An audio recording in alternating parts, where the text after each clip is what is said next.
Hi everybody, welcome back to English Digest. I'm Pat. And I'm Leah. And we're on part 2 of our article, Green Veggies, Healthy Foods with Stories to Tell. And we're moving on to the stories. Yeah, now it makes me think of like what vegetables had some kind of little cultural story around them growing up where I grew up. Now in the UK, a lot of people think that carrots let you see in the dark. Right. And that was due to an advertising campaign, I think during the Second World War. It kind of promoted it as an eyesight vegetable, which it kind of is, but it certainly doesn't let you see in the dark, and it just caught on. But Bugs Bunny likes it. Yeah? Bugs Bunny is going to eat his carrots. Yeah, were there any kind of vegetable stories that you had growing up that you recall? Well, I don't really remember vegetable stories growing up, but of course there is the Halloween jack-o'-lantern. So we take a vegetable and we cut it up and we dig it out and we put a face on it, right? Something that you can eat, and all of a sudden it turns into a lantern. And that's actually also popular from European culture. They use, I don't know if it's a radish or another kind of gourd, but they will also carve it out and make designs, much prettier designs than our silly jack-o'-lantern faces. But yeah, I guess like a potato or a radish would probably be easier. It's like the inside's not so soft, right? So you're not worrying about the structure collapsing on you. But the problem when you have not so soft is that you might accidentally cut yourself, so be careful. Do be careful. Okay, so let's read through day 2 of our article and learn about some of these stories. Let's now transition from vegetables to veggie tales. Several vegetables have cultural significance in different parts of the world. Feast your eyes on these. Spinach. Cartoon sailor Popeye is known for his enthusiasm for spinach. The more he eats, the stronger he gets. And generations of kids have wolfed down their spinach in hopes of obtaining his super strength. This property is attributed to spinach's high iron content. But while it is indeed respectable, it's not as high as was popularly believed. An error by German chemist Erich von Wolff is responsible for this misconception, as while researching, he wrote that spinach contained 35 milligrams of iron per 100 grams, rather than the true value of 3.5 milligrams. Broccoli and green bell pepper. Broccoli has a reputation for being kids' least favorite vegetable. So much so that the stereotype of children refusing to eat it appears in numerous movies and TV shows. One such movie is Pixar's Inside Out. When the film was released in Japan, though, it was altered to cater to local tastes. Japanese children generally like broccoli, but they can't stand green bell peppers. The swap was made so Japanese audiences could relate to the situation. Cabbage. In Eastern Europe, eating this humble veggie on New Year's Eve is considered lucky. This is likely because of its resemblance to something else green and papery, banknotes. However, this tradition goes beyond simply munching cabbage rolls to guarantee financial success.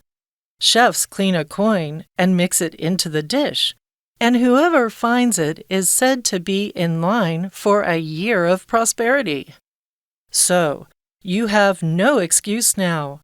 Go ahead and eat your greens.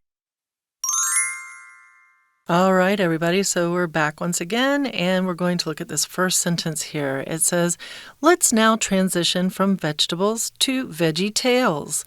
So we have talked about vegetables and their vitamin content, their nutrition that they provide to our bodies. So now we're going to make a transition. We're going to make a change.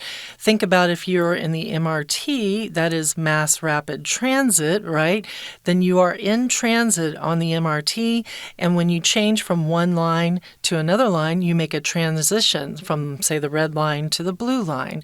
And we're going to make a transition or a shift from talking about vegetables themselves to stories about vegetables. Yeah, veggie tales. I wrote this article. I was trying for a play on words with vegetables, veggie tales. I like the veggie tales. Okay, so the next sentence, several vegetables have cultural significance in different parts of the world. Feast your eyes on these. So again, I'm playing with words because we've got the word feast, which is associated with food, but to feast your eyes on something is an idiom meaning like look at something in a way that is going to give you enjoyment. You've got something really great to look at. Feast your eyes on it. Look at it for a long time. Take in all of the details. And what details we're taking in are the cultural significance that we're going to find that vegetables have in different parts of the world. So one of the first ones would be, of course, spinach. And why do I say of course? Well, if you have ever seen the cartoon Popeye, then you would know all about this. Cartoon sailor Popeye is known for his enthusiasm for spinach. He actually has a song. He sings, "I'm strong to the finish 'cause I eats me spinach, and I'm Popeye the Sailor Man." And a random comment to the side about Popeye is that if you have never seen the movie with Robin Williams and Shelley Duvall in there, I really recommend you go and watch it because it's a fun movie. Yeah, it's not one that gets a lot of like publicity these days, but I do remember seeing it being, this is actually quite good. It was very silly. But yeah, Popeye is known all the way around the world. Like my wife is Taiwanese, she knows about the Popeye spinach thing. Right. Everybody knows this story. And we know the more he eats, the stronger he gets. Of course, when he's in trouble, he pulls out the spinach, drinks it, he gets it in. Pops the can open with his hand. Yeah. Actually, I don't know if he could with his hand, but sometimes he pops the can open Yeah. with his hand. Sometimes he uses his pipe to take it in. And generations of kids have wolfed down their spinach in hopes of obtaining his super strength. To wolf something down is to eat it like a wolf. Yeah, eat it in a quick and fairly greedy and not particularly polite way, but yeah, this works. If kids say, "Oh, eat your spinach, you'll be strong like Popeye," that might actually get them to eat their vegetables. That's what mom and dad might say, right? Yeah. They can talk you into it. They want to obtain his super strength. Obtain just means to get, to acquire. If you eat something, you will get this thing. If you study hard, you will obtain a good degree or a good score. Or if you drive well, you might obtain a license for driving. This property is attributed to spinach's high iron content. But while it is indeed respectable, it's not as high as was popularly believed. So this property or this quality is attributed to, is connected to, is believed to come from spinach's high iron content. So the idea is you eat your spinach, the iron gives you all this power because it has a high iron content, or there's a lot of iron inside it, a high iron level. Yeah, which of course is good for your blood. We do need to consume a lot of iron. I even take a few iron supplements. I'm a vegetarian. I don't eat meat, so I need to get my iron in some way. But vegetables, I do eat spinach whenever I get the chance because of its iron content. But maybe I've been going wrong because while the iron content of spinach is indeed respectable, it's not as high as was popularly believed. So yes, spinach contains iron. And yes, the iron content is respectable. It's quite high. It contains a decent amount. That's what we mean by respectable. It's something that we can look at and go, yes, that is a good score. If you get a respectable mark on a test, maybe you didn't get the absolute top 100%, 99%, but you got up in the high 80s, low 90s, a very respectable score. No one is going to look down on you for getting that score, even if it wasn't perfect. Yeah, so it might be respectable, but it's not as high as was popularly believed. So in fact, this was an error. It's an error by German chemist Erich von Wolff, and he is responsible for this misconception, as while researching, he wrote that spinach contained 35 milligrams mg of iron per 100 grams, rather than the true value of 3.5 milligrams. So yeah, it's not as high as we think or thought because it's a mistake. So think about when the Hubble telescope went up, there was a problem with the telescope lens I believe because there were some folks from America who were using inches to do the calculations, and some folks from Europe who were, of course, using millimeters and centimeters to get to their measurements. So that can be a problem and can cause mistakes, and that's where we're dealing with this error from von Wolf, because this misconception is talking about our misconception of what iron content spinach has. So we have an idea, a concept of what something is, but we're wrong because of Eric von Wolf and the mistake he made. Yeah, so he was a chemist, so somebody who studies chemistry, does experiments, tries to find things out. So he was researching, he was looking at spinach, okay, what's its content of iron, of calcium, of other vitamins, all this other stuff, and he wrote down 35 milligrams, which you guys will see on things as mg per 100 grams. The true value is 3.5 milligrams, so he just forgot to write that decimal point. Very important there. There's a 10-fold difference. That's 10 times more than what the actual value is. So a lesson for everybody there. Check your work. Make sure you've got all the points and dots and in the right place, because just a little slip of leaving out that tiny dot on a piece of paper, and then you've got like people all over the world believing that spinach is this superfood that's full of iron. Speaking of it being a superfood, just a little side note on it too. I always thought spinach was the only green that I absolutely had to eat all the time. But I found out recently that if you eat a lot of spinach, you might actually have some problems with things like kidney stones because they have what's called high oxalates. So it's really interesting how something that can be good for you in excess can actually be kind of bad for you. So that can cause you kidney stones if you eat too much of it. And I also find that interesting because doctors talk about, the vitamins of something and how great they are for you. And you go, 20 years down the road and doctors say, but wait a minute, you have to talk about this. Maybe it's not the best ever. Yeah, people have been saying for hundreds of years, though, everything in moderation. Right. Like, if you don't have too much of anything, then that is probably about right. Okay, we're going to take a short break here and listen to our Chinese teacher. Hello everyone, 我是派老师。今天讲解的是12月13号 Unit7-Day 2。这个单元介绍青菜的营养价值，而今天的内容更加有趣。有很多青菜背后有趣的故事，比方说大家提到菠菜就会想到 Popeye 大力水手，认为菠菜铁的含量很高，不过这其实是误会啊。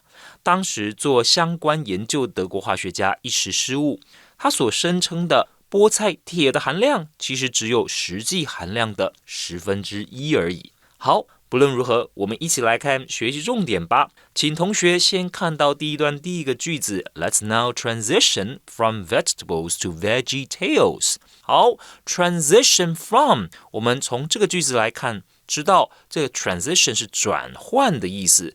不过同学会有一个疑问， transition 通常 tion 结尾的字不是名词吗？是的，没错，通常是名词。那比方说我们在讲 energy transition， 就是最近这1-2年非常夯的词语，叫能源转型，也是从化石燃料转变成使用绿能，这些可再生的能源。好，来，那我们看到这里的 transition， 它是当动词用哦，是转换的意思。再来，请同学看到第二个句子，那有一些蔬菜它是有特殊的文化意涵的。Some vegetables have cultural significance。好，再来，请同学就看到我们一一的来看文章作者针对不同蔬菜告诉我们这些蔬菜有什么故事。第一个是菠菜，请看第一个句子 Cartoon Sailor Popeye， 那就是大力水手补派。那他怎么样呢？他特别爱吃菠菜 Enthusiasm for， 这里呢当然是指对什么的热爱。再来，请同学看到第二个句子，我想很多同学对这个句型 the 加比较级逗点再加 the 加比较级，这个句型大家应该不陌生吧？越怎么样就越怎么样，所以这个大力水手吃菠菜吃的越多，就变得越强壮。那 generations of kids 有好几世代的小孩 have wolfed down their spinach in hopes of obtaining his super strength。很多小孩子愿意吃蔬菜 wolf down 这个动词片语表示狼吞虎咽的吃下去。为什么？因为都想要变得很强壮。再来，请同学看到第三个句子。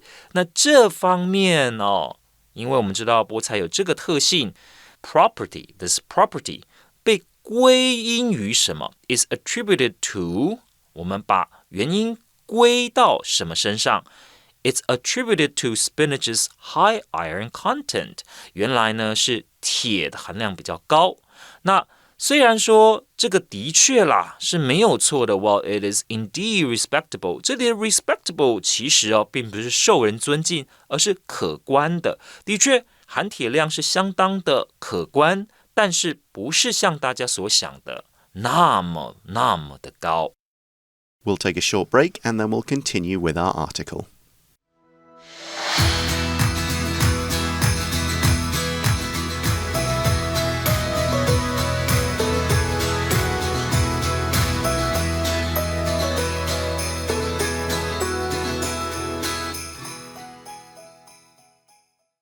Welcome back, everyone. We're looking at some of the cultural stories surrounding different green vegetables in different parts of the world. The next two we're going to look at, they're kind of a pair, broccoli and green bell pepper. Broccoli, not one of my favorites. Green bell pepper, yeah. Love this. Fine, no problem. I'm the opposite. Okay, but why are these two part of the story? Well, the article says broccoli has a reputation for being kids' least favorite vegetable. So much so that the stereotype of children refusing to eat it appears in numerous movies and TV shows.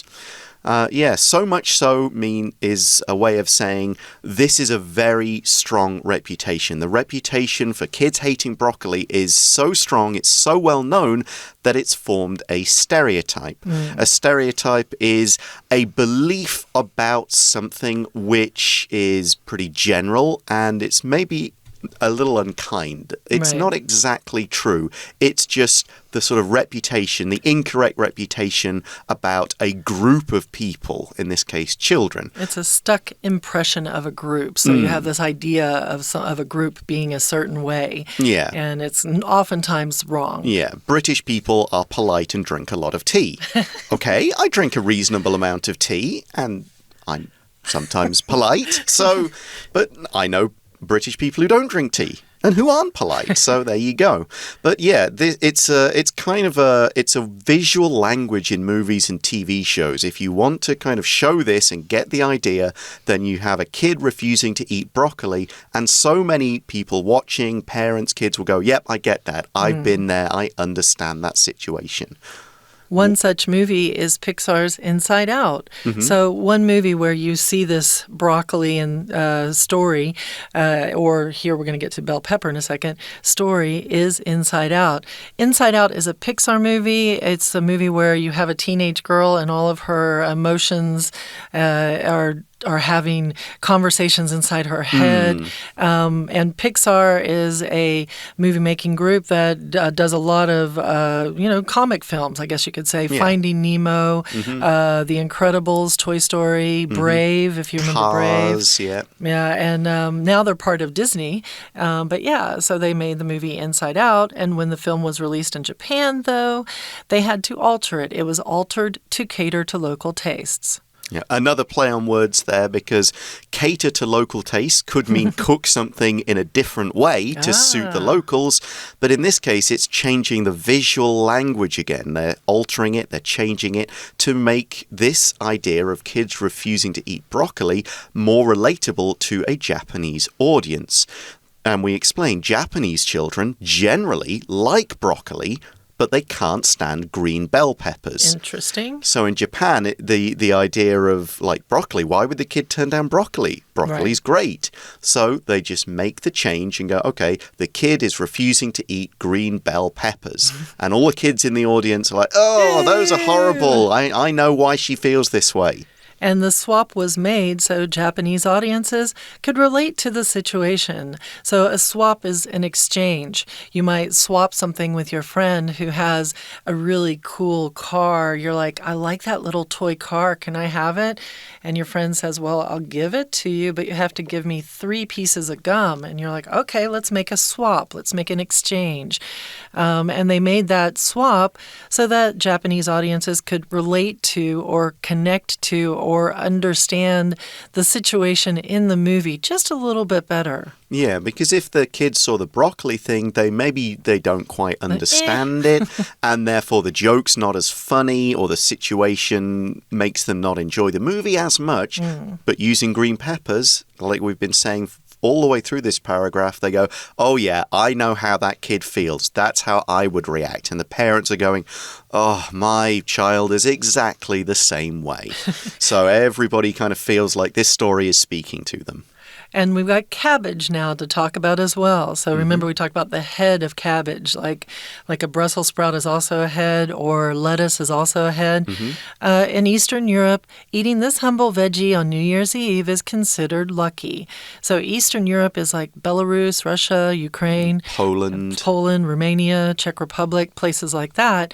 And in those areas, when you eat this humble veggie, so it's kind of, it's not really humble, but it's a cute way of describing this veggie. It's a simple little veggie. On New Year's Eve, it is considered to be lucky. Yeah, I used it in the article because you find cabbage everywhere. It's a very common part of, certainly in Taiwan, cabbage is a side or it's a little bit part of a lot of different meals. You get it at the hot pots, you get it at, it's a side dish in a lunchbox. You see it all over the place. And it doesn't try to stand out. It's very humble. Yeah, it's very private about itself. It's like, I'm okay, I'm just here. Yeah, it's not special, it's not rare, it's not known for being kind of really crazy strong flavor or anything. So why is it considered lucky? Well, the article says this is likely because of its resemblance to something else green and papery, banknotes. Ooh. So a resemblance is when two things look kind of similar. You might have a resemblance between family members. Right. You look at them and go, they seem related. Yeah, I can kind of tell they're mother and son, brother and sister. There's a strong resemblance. So in this case, the cabbage leaves are green. They're a little bit like paper, which is why we use papery. What else is green and papery? Banknotes. Money is, not so much in Taiwan, of course. We've only got that. Is it the 200 that's green? You never really see it. Yeah, you never see it anymore much. But in the US, almost all the money is green. It's all green. Yeah. And however, this tradition goes beyond simply munching cabbage rolls to guarantee financial success. So it's not just about chewing on, munch. Think about being a cow, you're cabbage rolls. To guarantee that financial success, financial is monetary, things to do with money, things to do with your finances. So if you have financial success, then you have some money in the bank saved to the side. You're doing okay. So this tradition goes beyond that. Now, of course, in Chinese New Year meals, there's a lot of dishes and you go, oh, we eat this and it kind of will hopefully give us luck or we'll get some money in the next year. The little dumplings, a few of the other things are supposed to be about money.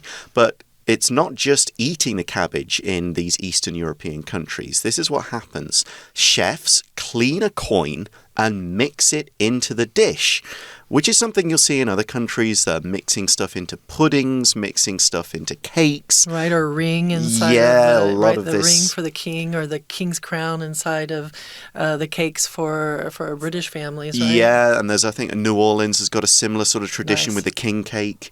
And whoever finds the coin is said to be in line for a year of prosperity. Ooh. To be in line for something means you're expecting it. You're going to get it next. You're kind of at the front of the line or fairly at the front of the line to get this thing, in this case, prosperity, wealth, success. you're in the running for it too. So you can also be in line for the crown. So if you think, for example, Prince Charles for many years, while Elizabeth II was alive, was in line for the crown, and then he got it. Yep.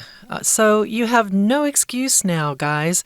There's no excuse that you can make. You cannot say, well, I don't really want to have vegetables today because I prefer to make sure I get enough meat. No, you can't make up any excuses. Well, I kind of allergic to green things. No, you can't. Oh, no, you can't make these excuses anymore. Yeah, you've heard about all the health benefits you're going to get. You've heard about all the interesting stories and how spinach is going to make you super strong, kind of. So there is no excuse for refusing to eat them. So go ahead and eat your greens. Let's try and get that number we talked about in the first day. That's 70% of people in Taiwan not quite eating enough vegetables. Let's reduce that number. Let's get it down so we can say, yeah, Taiwanese people eat their vegetables. They eat the right amount. I like this sentence because it's kind of something to say, it's all right. Things are fine. Just go ahead. Go ahead and take a chance. You can do it, right? Go ahead and eat your greens. Just relax and enjoy and eat your greens. Yeah, which of course was the opening sentence of the article, eat your greens, bringing us right back around to where we started. We're now going to listen to our Chinese teacher, and in a moment we will say goodbye to you all. 再接着，我们看到下一个蔬菜是 broccoli and green bell pepper， 就是花椰菜，还有什么呢？没错，青椒。Broccoli has a reputation for being kids' least favorite vegetable. 那这是在西方哦，西方有很多孩子不爱吃花椰菜，所以有这样子的名声。Broccoli has a reputation for. 好，那再来，请同学看到第三个句子。那这里 when the film was released 指的当然就是前面这个皮克斯的电影脑筋急转弯。When the film was released 这个部电影它在上映的时候，在哪上映？在日本上映。那因为文化的差异，所以孩子不爱吃的青菜不再是花椰菜，反而是什么呢？当地的青椒。好 ，it was altered， 所以不喜欢吃的东西做了一点改变。为什么要做这样的改变？Cater to local tastes. Cater to 就是要迎合、符合什么样人的需求？我要符合当地的人的需求。因为在日本，多数的孩子是喜欢花椰菜的啊，他们不排斥花椰菜，不喜欢的反而是青椒。好，再来，我们看到第5个句子。那为什么做了这样子的替换 ？The swap 指的就是替换，原因在后面。So Japanese audiences could relate to the situation. Relate to 就是产生共鸣，他们可以理解嘛。那再来，我们看到最后一个青菜的种类叫 Cabbage。Cabbage 的种类很多啊。那我们当然知道，像我们常吃的高丽菜也算是一种 Cabbage. In Eastern Europe， 在东欧 ，eating this humble veggie， 这里的 humble 不是谦虚的。指的是不起眼的，吃这种不起眼的青菜，什么时候吃很重要哦，要在除夕 New Year's Eve 新年除夕，那这样子吃法，大家都觉得会带来好运。This is likely because of its resemblance to something else green and peppery. 为什么大家要在东欧除夕的时候吃高丽菜？有一个原因是可能长得像。Resemblance to 介系使用 to 跟什么很相似啊？钞票。那再来，我们看到第3个句子。那这一项传统 ，it goes beyond simply munching cabbage rolls。所以呢，其实不是只是吃这种所谓的高丽菜卷之类的而已。Goes beyond 不止这样子。好，再来第4个 ，chefs clean a coin and mix it into the dish。其实厨师会把硬币呢洗干净，放到菜肴里。Whoever finds it is said to be in line for a year of prosperity。所以谁吃到呢，谁就会有1年的好运。请同学把这个 in line 画起来，这里并不是排队，而是指说，那你就准备好，会有这件事情会发生在你身上。你等于呢，这是一种比喻的说法。你在排队，那就是很快的好运会降临你身上。好，以上就是我们针对这个课程所做的第2天内容的中文讲解。谢谢大家。So that brings us to the end of the article. Any final thoughts on vegetables? Well, I think I'm going to really remind myself to eat my greens. Yeah, I might have to go and look up a few different recipes, a few different ways, not just for me to get them into my young children as well. They're at the time of life where they really need them. Fortunately, so far so good. They like them. Yay! I'll just wait until they're a bit older before they start giving me the, no, I don't want to eat this today. And then you'll figure out ways to mix it in where they don't know they're eating their greens. Oh, yeah, that's a trick. That's definitely one. Okay, that brings us to the end of today's article. Thanks very much for listening. For English Digest, I'm Pat. And I'm Leah. And we'll talk to you again soon. Bye-bye. Bye-bye.